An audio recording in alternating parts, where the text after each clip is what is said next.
So I'm going to start by rewriting this problem. So I'm not sure if you actually can see this problem. It's a little bit blurry looking. So while I do that, I'm just going to think about it for a second. So we're trying to translate this expression from infix to postfix. And that means basically looking like a to the squared power, that becomes a2 arrow, right? That's kind of what that means. So after I rewrite this expression, I'm going to basically do the numerator and the denominator, and then at the very end, convert all that to one big postfix expression. So starting to do that, it's easier for me to do it all at once than do it one at a time.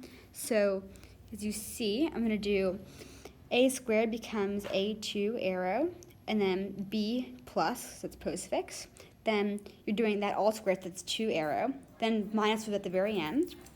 That becomes ab star, because that's multiplication there. It's kind of implied with infix.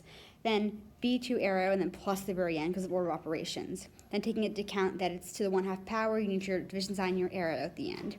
Now that's all over. So that's for the denominator. It's ab division squared uppercase. Arrow division sign. Then that's a2 arrow b star c slash plus.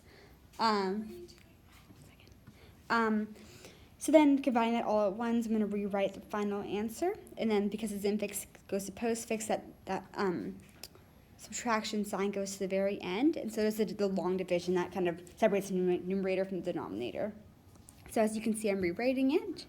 And it's a really long answer, but there are lots of terms in it, but it really is quite simple, taking it from infix to postfix.